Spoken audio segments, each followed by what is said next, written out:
Assalamualaikum warahmatullahi wabarakatuh. Sampurasun.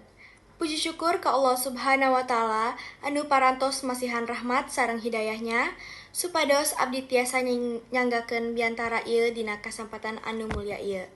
Perkenalkeun nama abdi Sesa Asia Putri, absen 31 ti kelas 10-8. Dina kasempatan ieu abdi bade nyanggakeun biantara ngeunaan pentingna sosialisasi di zaman kiwari.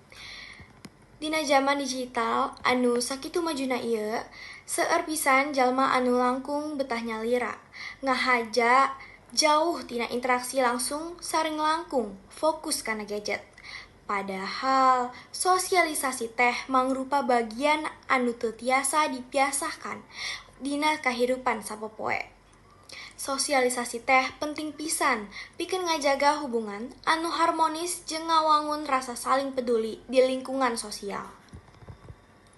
Sosialisasi hentengan ukur di sekolah, tapi oge di lingkungan rumah, masyarakat, sareng sakumna tempat anu urang singgah. Urang sadaya kedah ngajaga hubungan anu positif, silih sapa, silih ajen, sareng silih bantu.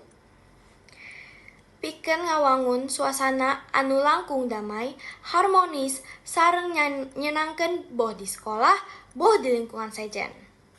Hayu urang sadayana ngawangun budaya sosial anu hade, ngabuka hate pikeun nyambut sareng ngajaga hubungan anu sae antara sesama. Ku cara kieu urang bakal nyiptakeun lingkungan anu nyenangkeun, silih rojong sarta ngajaga kesejahteraan bersama. Hatur nuhun ka sadaya anu parantos ngalakukeun perhatian sareng ngadengkeun biantara ieu. Mohon hapunten bilih aya kasalahan dina penyampaian.